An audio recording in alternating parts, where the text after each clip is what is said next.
I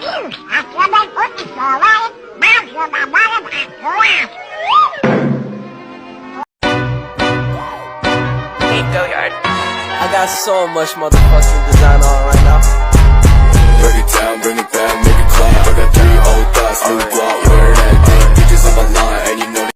Assalamualaikum warahmatullahi wabarakatuh. Sebelumnya perkenalkan, nama saya Nurlaili Fitriana. Di sini saya diamanahkan untuk menjadi moderator pada presentasi UAS Agama Buddha kali ini. Nah, di sini saya nggak sendirian teman-teman. Jadi saya bersama teman saya. Saya Muhammad Badruddin Alexsalam. Juga sama teman saya. Saya Naufaldi Miftahul Akbar. Di sini kami akan mempresentasikan tentang Buddha, kesehatan mental dan healingisasi. Nah, untuk materi yang pertama, subbab pertama dan subbab kedua akan dijelaskan oleh Naufaldi Miftahul Akbar. Nah, saya di sini akan menerangkan tentang materi ajaran Buddha terkait kesehatan mental manusia. Nah, materi pertama yaitu ajaran Buddha terkait kesehatan mental manusia. Apa sih ajaran Buddha terkait kesehatan mental manusia? Simak penjelasan selanjutnya. Nah, ajaran Buddha memberikan banyak wawasan dan pandangan yang relevan tentang kesehatan mental manusia. Dalam praktik Buddhisme, kesehatan mental dianggap sebagai bagian penting dari pencapaian kebahagiaan dan kedamaian bagi agama Buddha. Ada beberapa prinsip dan konsep penting dalam ajaran Buddha terkait kesehatan mental, yaitu berikut. Yang pertama, kesadaran. Yang kedua, empati dan belas kasih. Yang ketiga, penerimaan dan ketidakkekalan. Yang keempat, meditasi. Yang kelima, kultivasi pikiran positif. Dan yang terakhir yaitu keseimbangan dan moderasi. Nah, untuk materi selanjutnya, materi yang kedua, pandangan Buddha terhadap fenomena gangguan kesehatan manusia.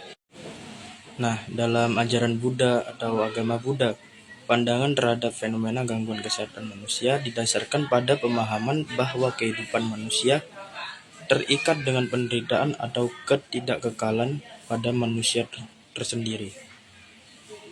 Adapun beberapa aspek yang relevan terkait pandangan Buddha terhadap gangguan kesehatan. Nah, yang pertama, aspek pertama yaitu pembelaan adalah bagian alami kehidupan. Nah, pengertiannya yaitu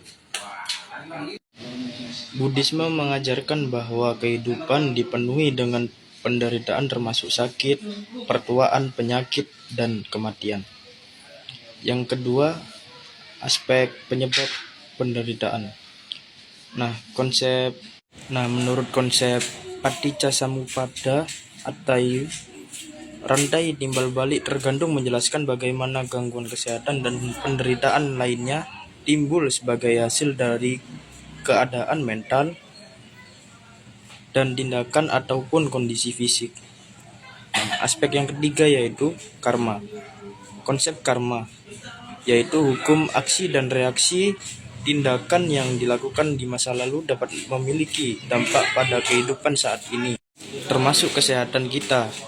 Karma tidak hanya terbatas pada tindakan fisik, tetapi juga mencakup pikiran, perkataan, dan nilai yang kita bawa. Nah, untuk materi selanjutnya akan dijelaskan oleh Mas Mamat. Nah, saya di sini akan menjelaskan tentang pandangan Buddha terhadap fenomena gangguan kesehatan manusia. Jadi pandangan Buddha terhadap fenomena gangguan manusia itu menurut ajaran Buddha ada 4 kebenaran mulia yang merupakan inti dari ajarannya. Dalam konteks penderitaan dan gangguan kesehatan manusia, kebenaran mulia yang relevan yaitu ada 4. Yang pertama, duha. Nah, duha ini Buddha mengajarkan bahwa penderitaan adalah bagian tak terpisahkan dan dari kehidupan manusia. Penderitaan dapat mencakup gangguan kesehatan, penyakit, dan kelemahan tubuh. Nah, jadi duha ini penyakit terhadap fisik tubuh. Nah, yang kedua samudaya. Nah, Buddha mengajarkan bahwa penderitaan timbul akibat dari keinginan, kehausan, dan keterkaitan manusia terhadap dunia materi. Keinginan yang tidak terpenuhi seperti keinginan hidup tanpa penyakit dapat menyebabkan penderitaan yang lebih besar. Yang ketiga itu niroda. Nah, Buddha mengajarkan bahwa penderitaan dapat dihentikan dengan menghentikan keinginan dan keterikatan. Dalam konteks gangguan kesehatan, mengembangkan penerimaan, ketenangan, dan pengendalian pikiran dapat membantu mengurangi penderitaan. Nah, yang terakhir itu magga. Buddha mengajarkan jalan lapangan mulia sebagai jalan untuk menghentikan penderitaan. Salah satu bagiannya adalah pengembangan etika yang baik dan konsentrasi yang tepat dan kebijaksanaan yang benar. Nah, yang selanjutnya itu respon Buddha terhadap fenomena healing di tempat wisata atau biasa disebut out all self. Nah, respon Buddha terhadap fenomena healing di tempat wisata itu sebagai seorang Buddha, pandangan dan tanggapan terhadap fenomena healing di tempat wisata dapat bervariasi tergantung pada pendekatan dan interpretasi ajaran Buddha yang diterapkan. Nah, namun utama berasal dari dalam diri kita sendiri dan merupakan hasil dari pemahaman yang mendalam tentang realitas sejati dan praktek spiritual yang tepat. Adapun kemungkinan respon Buddha terhadap fenomena healing, yaitu pentingnya penyembuhan internal. Nah, yang kedua itu tergantung pada eksternal. Yang ketiga, praktek meditasi dan pengembangan batin. Penting untuk memahami bahwa pandangan Buddha tentang penyembuhan berfokus pada pemahaman dan transformasi batinnya yang membawa kebebasan dari penderitaan, bukan hanya penangguhan sementara dari gejala atau kondisi tertentu. Oleh karena itu, dalam menanggapi fenomena healing di tempat wisata, Buddha mungkin akan mengingatkan kita untuk melihat ke dalam diri sendiri dan membangun fondasi untuk penyembuhan yang berkelanjutan melalui praktek spiritual yang tepat. Nah, untuk sebab terakhir akan saya jelaskan sendiri terkait respon Buddha terkait kesehatan mental sebagai efek negatif kemajuan teknologi.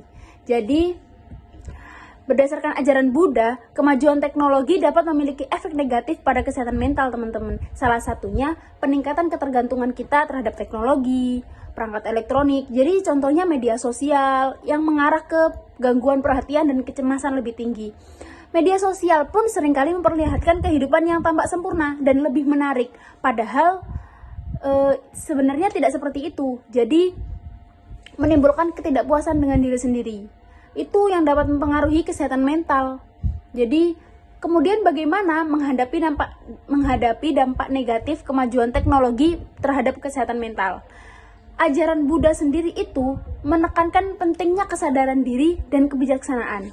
Jadi, Buddha itu mengajarkan praktek meditasi sebagai cara untuk mengembangkan kesadaran diri dan mendalam untuk pikiran dan emosi. Jadi, Buddha itu mengajarkan bahwa kesehatan mental itu aspek penting dalam kehidupan dan kemajuan teknologi dapat memiliki dampak negatif bagi kesehatan mental.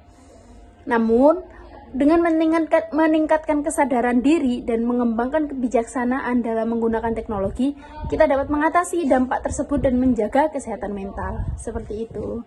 Nah, demikian yang dapat kami sampaikan. Semoga bermanfaat. Wassalamualaikum warahmatullahi wabarakatuh. Audio Jungle.